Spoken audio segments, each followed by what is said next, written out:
Hi, everybody, and welcome to First Impressions panel. My name is Jen Jumba. I am a librarian here at the Cleveland Public Library main campus, and I manage the popular department. And I'm so excited to be moderating this panel.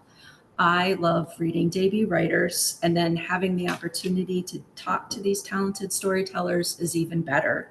And all I will say is if this is their debut, we have so much to look forward to. So please join me in welcoming T. Kiara Mahalani Madden with Mariner Books and HarperCollins.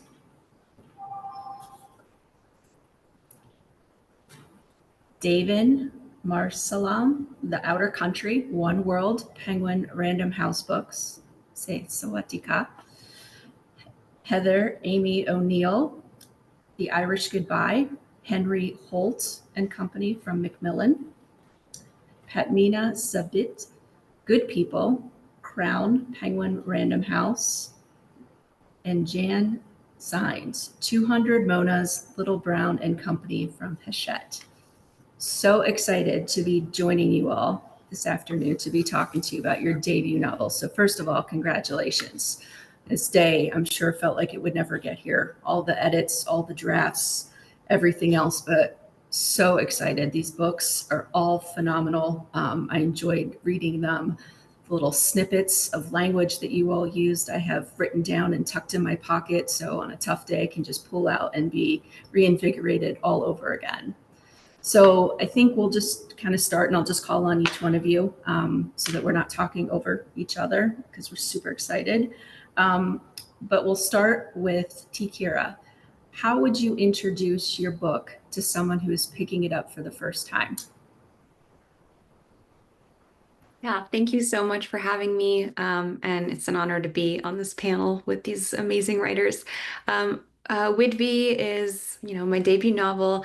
I would introduce this as a work of literary fiction with a little thriller edge that is about the fantasy of revenge and also the other side of that revenge fantasy, the razor's edge of how that might backfire. It's a story of three women connected through one man in the days after his murder. It's a story about the carceral system of America, our cultural obsession with punishment.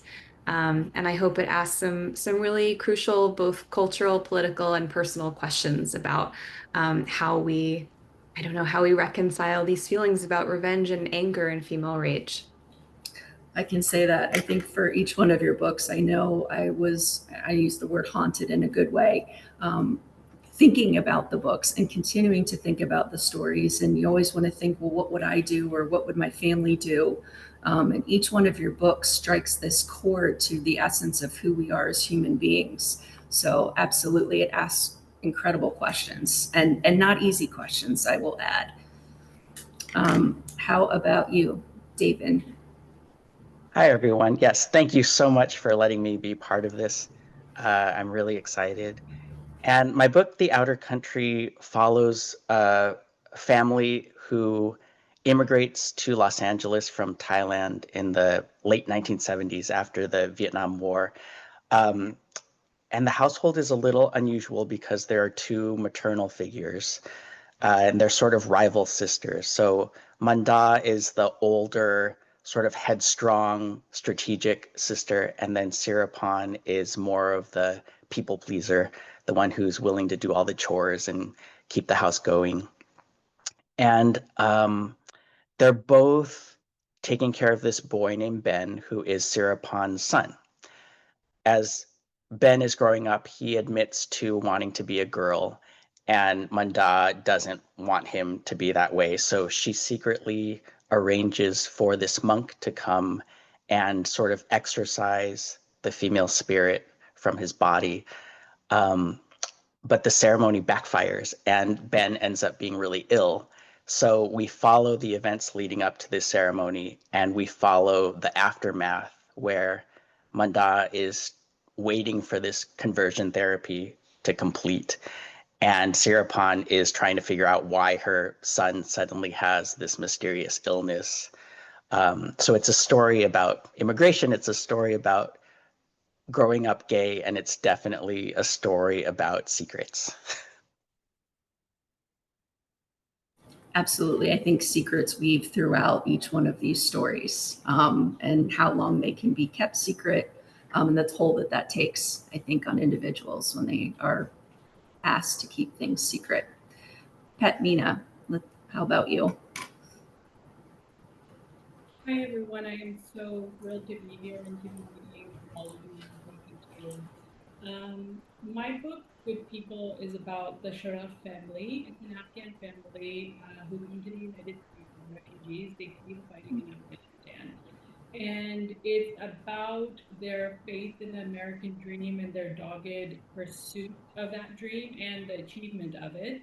And then the slow unraveling and ultimate destruction of that dream after the death of their teenage daughter, Zora, when questions arise as to whether or not her death was truly an accident. And I think that the book is mainly about the Afghan experience of displacement and exile, but it also speaks very much to questions of family and identity, loss, grief, and xenophobia, and who we believe we are and what others think of us as well.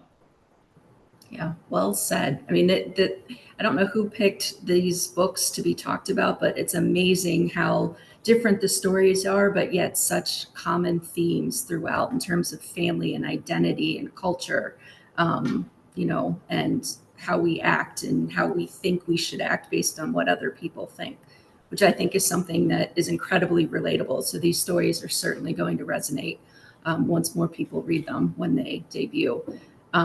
Jan, how about you? How would you describe 200 Monas? Hi. Wow. So introducing 200 Monas, I might as well just introduce you to Arvi, like we're at a dinner party or something. Arvi is 22. She's very, very funny. And when we meet her, she has just lost her mom. She's cleaning out her mother's closet. And she finds a bag of pills. And unfortunately, it's finals week, and she's got a lot on her plate. But we come to find out that the pills do something very special. They make you orgasm. They induce orgasm. And unfortunately for RV, some drug dealers come a knocking, and they basically give her an ultimatum. They say, "I'll give you 48 hours to sell these, and or else." So she recruits this drug dealer to help her kind of on this quest to sell these drugs. Of course, he's hot. Of course, there's a romance in this like wacky ride. Um, and I always say it's a book about orgasms, but really it's a book about grief and how you sort of see RV, who is denying herself this sort of permission to feel her grief completely and honestly, and how in through this kind of wacky ride of distractions and meeting people, we see someone really bloom and open up and allow themselves to sort of begin the grieving process and sort of crack something open. Absolutely. She's a great character, who, I guess finds some of the humor amidst that loss and amidst the grief of losing her mom. Heather, how would you introduce this book to somebody just picking it up for the first time? All these books sound so wonderful. Thank you for having me. I would describe The Irish Goodbye as a story of three sisters, the Ryan sisters, who come from an Irish Catholic family. They're returning home for Thanksgiving weekend on the North Fork of Long Island, and when their oldest sister invites an unexpected guest from their past, they are forced to confront and really reckon with a tragedy that has haunted them all for years. But similarly, I mean, I describe it as a book about grief, but I think it's also a book about really how forgiveness and empathy can guide us towards healing. Oh, without a doubt. I wish more people would take that advice. Just saying. So talk a little bit about structure of your books. Many of you use multiple points of view, which for me as a reader, I just think creates a richer and more nuanced version of the story.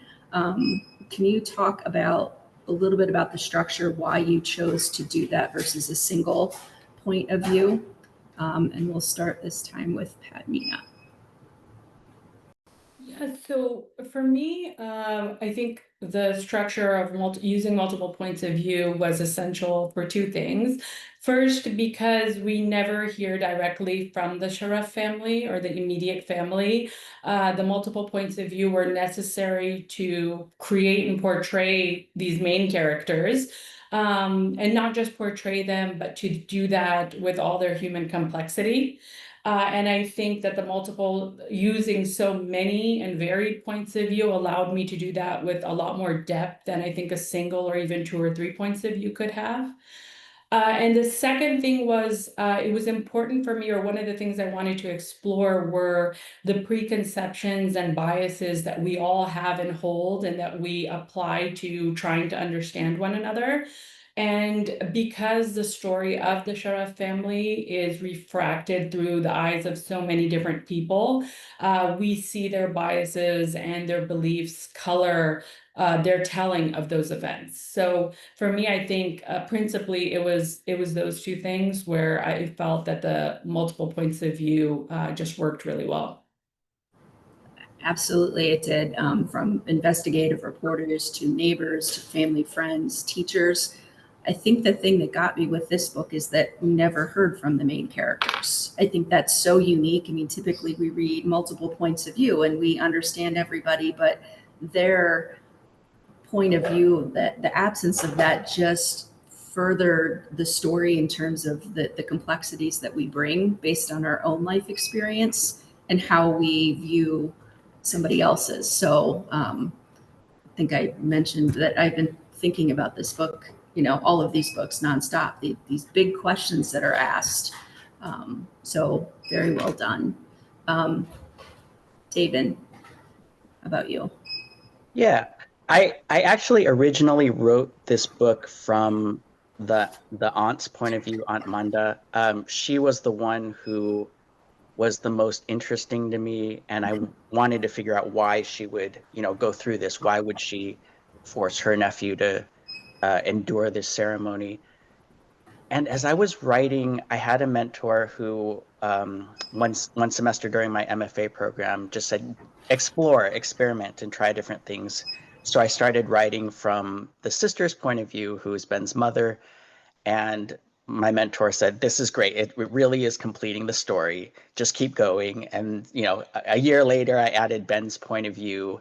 And finally, after I was working with One World, my wonderful editor, Oma, said, well, you've done these 3. You have to talk about the dad. You have to write from the dad's point of view as well.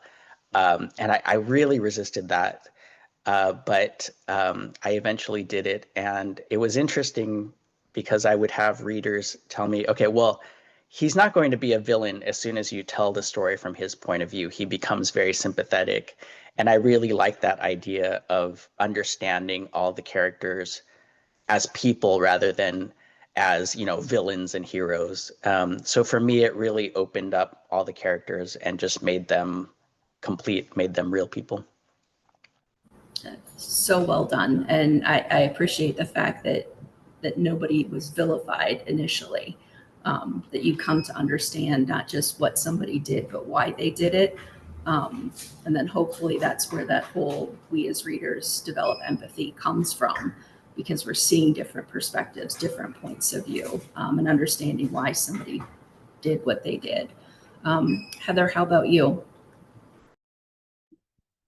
Yeah, I mean, I love books with different points of view. I'm so interested in how people and characters can experience the same event and walk away with very different versions, and how, as a reader, you can see that the truth exists really somewhere in between. So I wanted to explore that with the sisters and kind of that dance between perception and reality. And I really love writing different points of view, because when I find anyway, especially within a family dynamic, when one character feels closed off to me, I can sometimes get in through another character. And particularly with sisters, I have sisters, and I think that, we, in some ways, we see each other very authentically because we know where we came from, and in other ways we're very blind and we don't see each other, accurately because we're stuck in this kind of past. So I wanted to explore that with the sisters, and I actually I also had an additional point of view originally when I started, which was the mother's perspective, and eventually took her out and really centered more on the siblings. Um, so that was kind of my decision around that. I think it's so interesting what you just said about, growing up together, your sisters you have, growing up authentically, knowing where you came from, and then at the same time still being trapped in the past. I think we all experience this. We go home for some sort of holiday or some sort of celebration, and you go right back to the role that you were when you were 18, not like all the experience I've had since then. Yeah. But it's amazing how we kind of go back into a role around family, or when certain things happen, we just, I don't know, say regress, but that's No, who we they know do. us best. Yeah, exactly. Not always for the best, but Right. but I always find it really interesting because there's always that tension that exists within that individual. Like, that's not who I am anymore. Like, why do they still see me like this? And And then when you have other people coming into the dynamic and being like, why are you acting that way? Or, exactly have right. this different perspective. Absolutely. Tikira, how about you? Sure. So, Whidbey is absolutely a work of fiction, but the initial impulse to write the book comes from my real life lived experience. This is my debut novel, but I wrote a memoir first, and part of that memoir covers being a survivor of child sex abuse, and that person then continuing to stalk me throughout my life until it ended up going to federal trial in 2019. So fiction for me, the thrill and joy of fiction is that I get to take these questions that feel totally unanswerable and messy, and I get to kind of spin them like tops and see, like, here are all the questions I still have. Here are all the things that have not been answered in my life or in my memoir. I wasn't interested in writing about my experience anymore after having written that memoir, but I still had so many burning, lingering questions after that trial. Um, for example, like, what does it take for a parent to continue showing up for a child who has done monstrous things, with evidence before them, to still sit in denial, which was the case in my trial. So one of the narrators of Whidbey is the mother of the abuser, and the other was this really kind of gnawing question I have, which is, why are certain victims of violent crimes and sex abuse considered credible witnesses or survivors, while others are simply victims, and considered uncredible, are not able to have a voice in something like the trial system? Because I am a college professor, because I'm able to write my own victim impact statement, because I was an author, I was considered a credible witness. But I also saw how this hierarchy was created of who should be believed and who should not be believed. And as an educator, I also work with incarcerated people, and I do believe in, revision to the carceral system. And so I stood there on trial having these really conflicting beliefs of, yes, I'm standing here as a survivor, as a victim, but also the system is broken, and here are the reasons why. And I kept being told, you have to choose a side, you have to make this tidier. And that's not something I could do, but it's something that I could do in this novel by choosing someone who's considered credible, who the system believes all the way through, by choosing an Asian American whose case is dismissed from the same crime, the same perpetrator, and by choosing the mother who's been disenfranchised by the system. That was my way of kind of holding all of those simultaneous truths and kind of digging into them. To me, they're all heroes and they're all villains. And the third part of my book, it's told in three parts. It shifts from first person to third person to an omniscience in the third part. And that is the part that kind of implicates the reader and asks, in a direct address, like, why is it that you believed these stories over other stories in the previous two sections? So to me, the book is, it's marketed as a whodunit, but to me, it's mostly about storytelling itself and why we believe certain stories over others.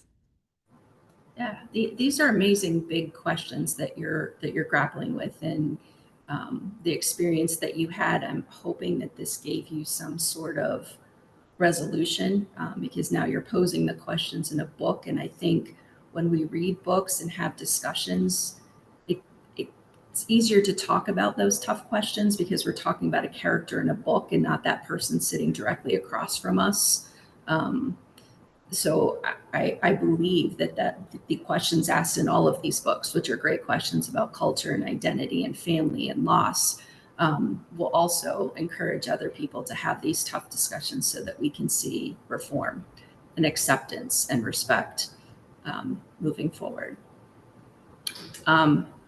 Jan, your book is told from a single perspective. Can you talk about why RV, who's such a great character, why you chose to tell it from her perspective and not use multiple points of view? Yeah, absolutely. And I don't know, I would assume every other writer on this panel feels the same way. Trying to figure out point of view and really having that debate with yourself at the beginning of a project is a strange kind of torture. And you're always workshopping like, well, what works and what doesn't, or what makes sense. And I feel like with 200 Monas, there was never a question in my mind that it was going to be first person and that it was going to be more of this sort of performance based voice and journey, just through this one singular character. And I think the reason why it never seemed like a question was because RV is sort of alone in this world when we meet her, because she is internalizing so much and there is a wall up. And it almost seems like she's in this sort of stage of grief where she is in sort of a denial. There is sort of an anger there, and she doesn't really know how to feel, or how to sort of open up. There's no guidebook on how to grieve. And so when you're young, especially, and you lose a parent, there is a lot of like, I don't know how to do this or what to be. Not that anyone does, but I think when you're even younger and you don't have a lot of access to your emotions, you haven't lived enough life to really know how to process emotions.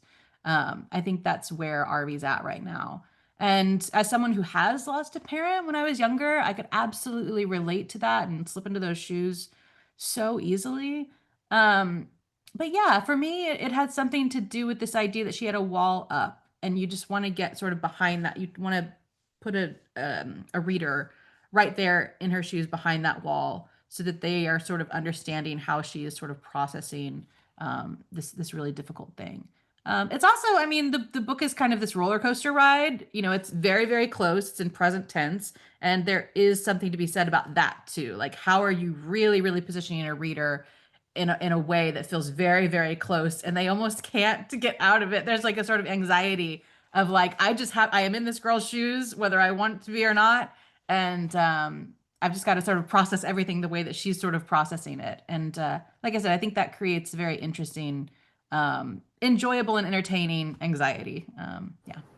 Yeah, I was certainly anxious reading it, and all your books. I mean, I think that's the gift that you all as storytellers give us as readers, is the ability to be inside of a character or feel as if we were right there in that room when things happen, or right there in the scene, just kind of observing, which is a spectacular gift. Because the way I look at it is, we all have access to roughly the same amount of words, right? I mean, we might know a few different things, but you all as storytellers are able to put those words together in a way that creates a character that, we're cheering for, we don't like, and then we do like, a setting where like our heart starts to race when there's the knock on the door. So it is to me, it is truly a gift, to be able to do that. So whatever your process is, I say please continue, for us as readers, because it's amazing what you all have done, and I marvel at it every single day. So thinking about your stories, besides being absolutely fabulous, are different settings, different plots, different characters, but there's a lot of themes that they have in common. There's stories about loss, there's stories about childhood and how childhood is impacted by loss. There's stories about family. The overall sense I picked up is this wanting to belong. I think, we're human beings. We're wired for connection, and wanting a place where we don't have to play that role, and we can just authentically, be ourselves.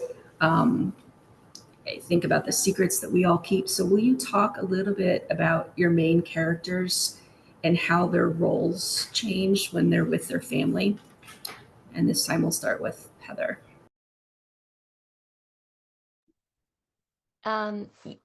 Yeah, and as we were talking about earlier, the way that I think we all sort of regress when we go home. That certainly happens with these sisters. And I was really interested in that struggle between kind of what they inherited and what they're trying to become. They've lost a brother to suicide, and that has, about a decade or so before the book starts, and that all affects them very differently. And so when they returned for this Thanksgiving holiday, it's, you were talking before about setting. Setting was an important kind of character for me as well in the story. Their house is called the Folly, and it's this kind of big, beautiful, crumbling Victorian on the water. And that serves as a metaphor in its own way, because, there's this kind of rootedness that the house represents. But also all of the sisters are kind of returning from their very independent adult lives. And once they get back into this space, they're kind of limited in a lot of ways by how the family sees them from the past, as opposed to really who they are now.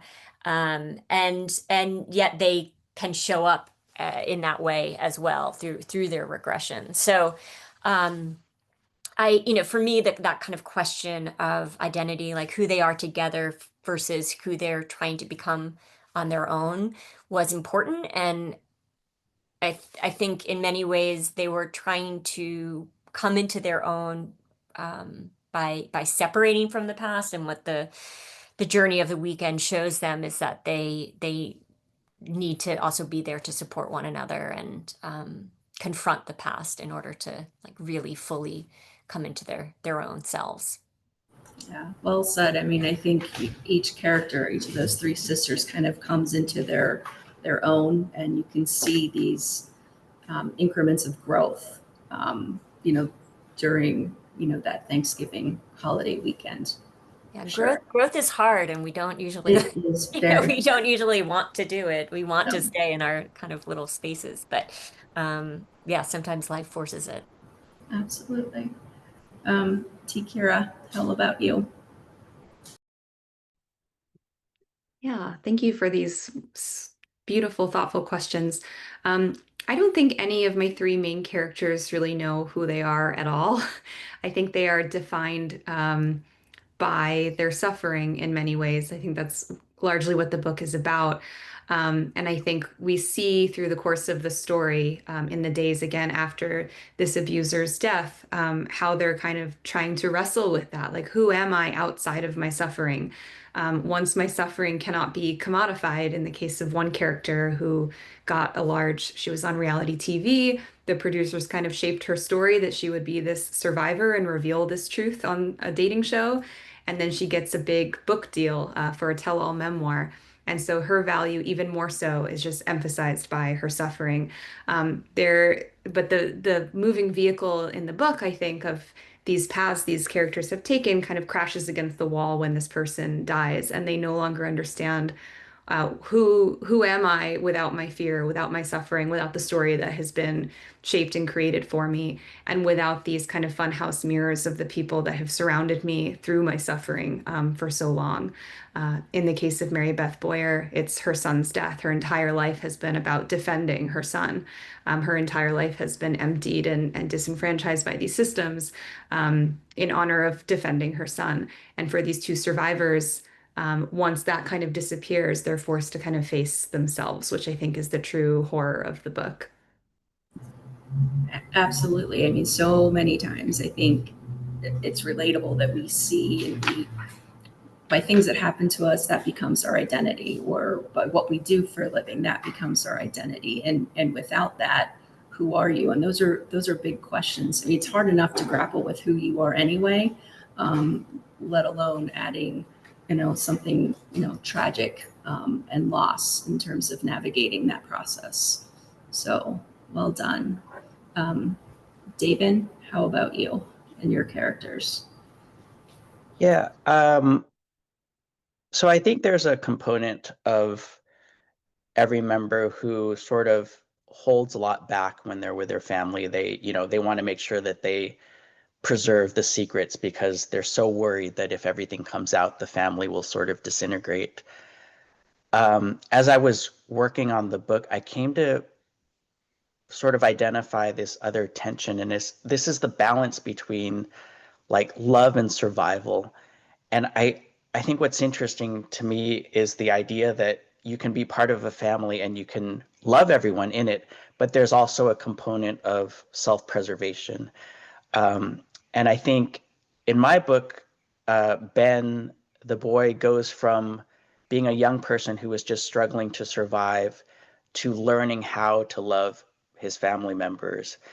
And Manda, the aunt, sort of goes in the opposite direction. She starts out loving everyone, and then by the end, she's just struggling to survive and trying to figure out what can she do to make it to the end of her life without suffering. Very, very well said. And again, a topic that I think that will resonate with a lot of people, and speaks similar to what Tikira was saying about her characters and, who they are with this tragedy and with the suffering, and same thing with the characters in your book and following their story arc. Jan, how about you and RV and Wolf? Yeah, my book really is primarily about relationships with mothers, and in particularly RV and Wolf, who is the romantic lead. They both come from single mother homes. They are the only child in that dynamic, and they both feel very tethered to their mother in some way. And I love what Davin said about um, holding a lot back when you are sort of in the presence of a family member or something like that, because I do think that RV sees herself as a caregiver when her mother was alive, but even after death, RV is sort of still taking on this sort of caregiving role. I think she's always putting her mother in front of who she is. She's always sort of electing her mother's life and her mother's advice over her own life and her own advice, even after her mother has passed away. And again, just sort of like holding back who she is because she's prioritizing who her mother is, or her mother's health, I guess you would say. But I think this question is really more fascinating to answer about Wolf's character. You find out in the book that Wolf's mother is this very like powerful, influential feminist leader of this like underground sorority. And like I won't give too much away, but yeah, you basically find out that Wolf was raised his whole life by this very strong feminist mother who really instilled a lot of history and an understanding of the female, and and the feminist lifestyle into him. And he's always been raised around women. And so it's interesting when you see him around his mother and around Seder, there's a part of him that sort of holds himself back, and he almost slips into a more submissive role, and he almost seems a little more diminished.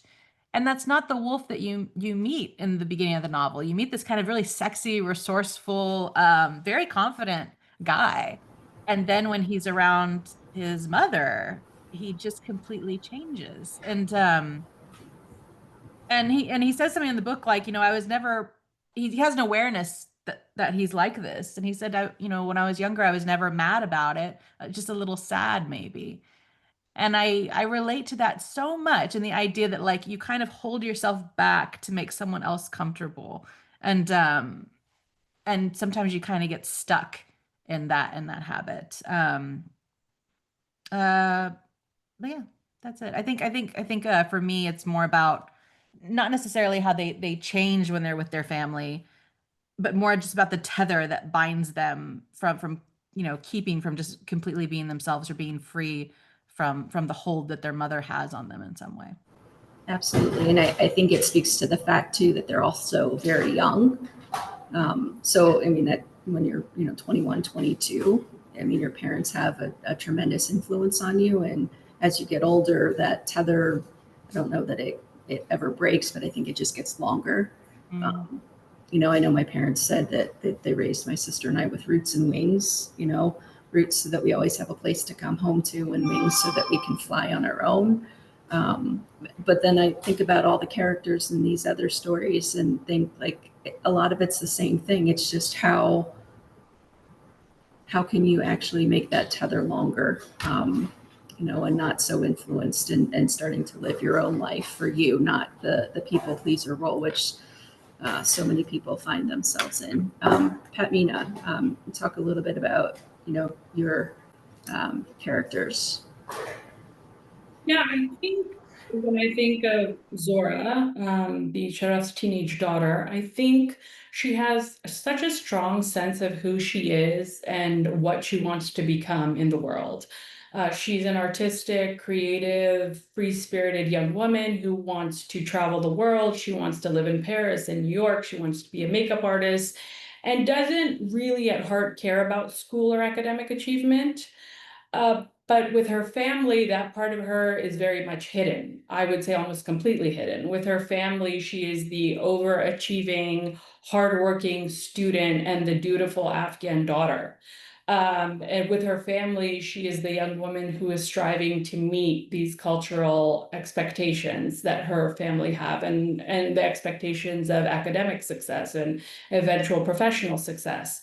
And so I would say that she not just plays that role, but plays it so well that some of her later actions come as a complete shock to her family, and catch them completely off guard. So definitely a character who is a completely different person outside of her family than she is inside. Yeah, absolutely. And that tension that exists between who her parents expect her to be and what her father expects her to grow up and where to go to school and what to study. And she completely wants the opposite. So, I think stories are this special art form, right? And this point of connection for us as human beings. And so struck by the characters in your books and how you were able to capture their loneliness and wanting to belong, which often stems from being caught between two worlds. So I'm going to read a line from each of your books and just ask you to comment, if that's okay. We'll start with Heather. And she uses a quote that Isabel and Maggie are having an argument. Maggie is one of the Ryan sisters, that we don't see things as they are. We see them as we are. Yeah, that's actually a conversation between Maggie and her mother, Nora. But it's about Isabel. Maggie has brought her girlfriend Isabel home, and her mother, Nora, who's deeply Catholic, is not very receptive to this. And um, that theme for me was so important. This idea of how, kind of what we talked about earlier with point of view, how we see, even see our families, how our family sees us, how that defines us, how we kind of fall into these roles. And when Maggie says that to her mother, she's really in many ways like begging to be seen. And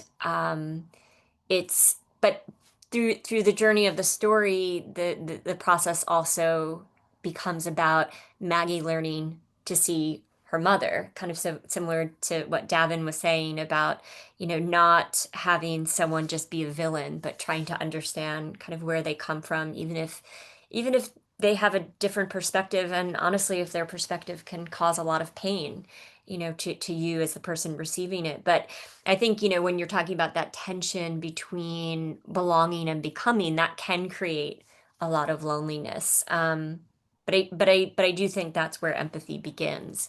and it's starting to for Maggie, who's the youngest child. And I can say, as the youngest child, we can sometimes be a bit self-focused in our family dynamic because we're used to everyone else taking care of us, and Maggie has to kind of wake up to that a little bit, and that's part of her coming of age, and not just expecting to be received and seen, but to do that for her mother as well.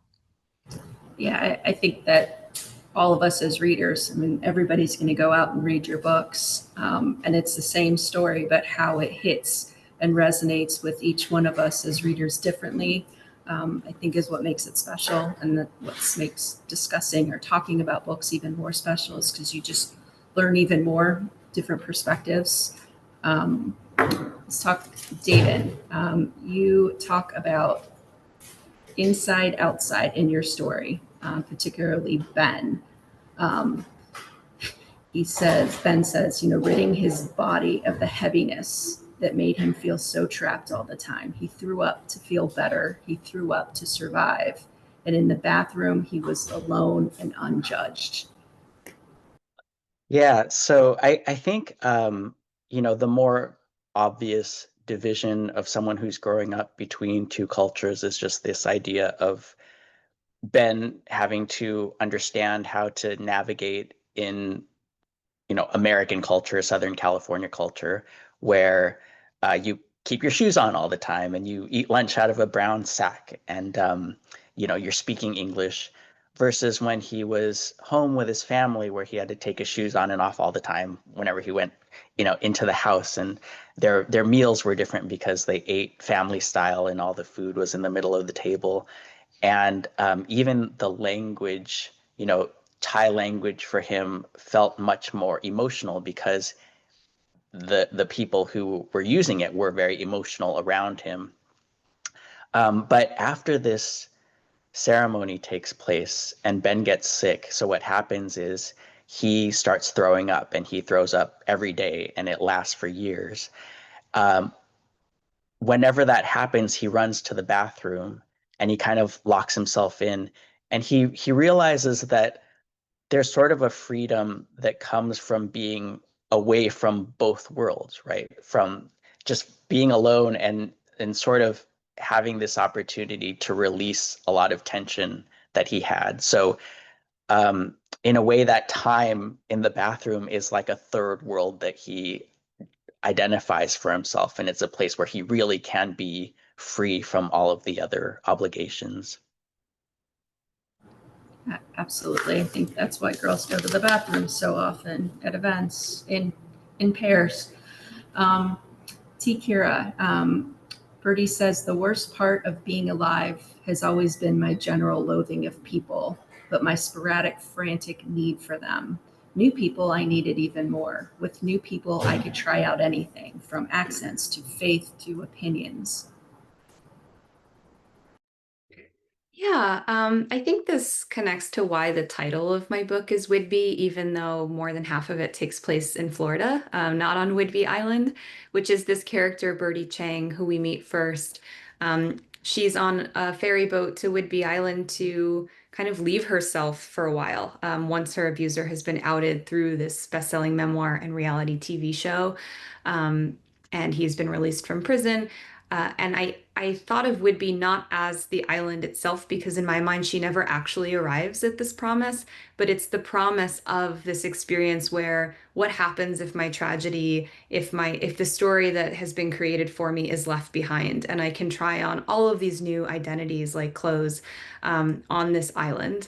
And so it's very much about that fantasy. It's very much about, as I mentioned before, like these characters not really knowing who they are outside of the shadow of this person who has defined their life. My biggest fear when I wrote and published memoir was, am I only as interesting as the worst things that ever happened to me? Or can I be an artist in any other way? And so this was kind of my way of illustrating that, like, who am I outside of the bad things? And for me, the island of Whidbey is like, that's where she's trying to arrive so desperately by bouncing off these different personalities and opinions and ideas.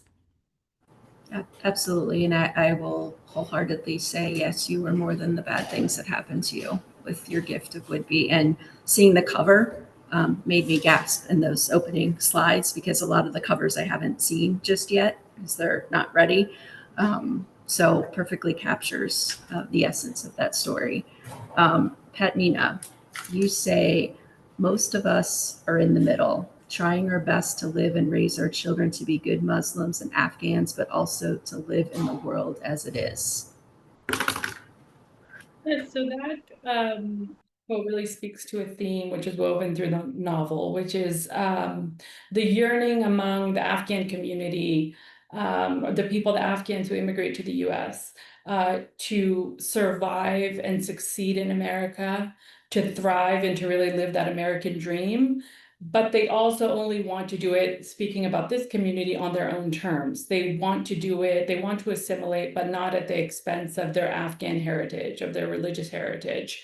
And so they are caught between those two worlds. I think in the case of the Sharafs, they believe that they can have the best of both worlds. And it's only once their children begin growing up, and I would say especially with Zora, that they realize that they are not compatible at certain points, and that they will have to make some kind of compromises or concessions one way or the other.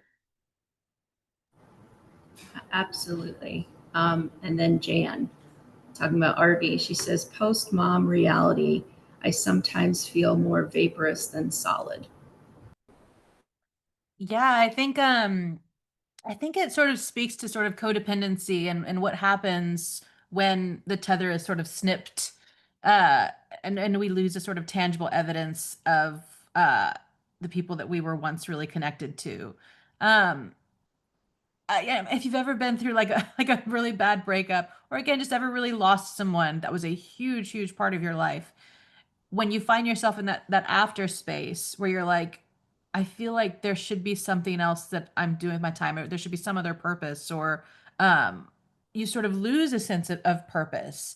And I think that is that idea of like, I no longer feel solid. There is a confusion here on a very sort of deep identity level that is making me feel almost ghostly. You know what I mean? Yeah, absolutely. I would imagine you feel a little bit like off balance. Things aren't quite what they were. So well said. And it's hard to believe. It is time to wrap up. Goes by so fast, y'all. So I'm going to end with a quote from Good People. People will always choose hope and goodness and love. So all of us, let's continue to make this an always statement. And thank you to our wonderful speakers and every librarian who has joined us today. Next, we have 2 concurrent panels, World War II in Fiction and Listen to the Earth. Thank you so much, and make sure you read all these books.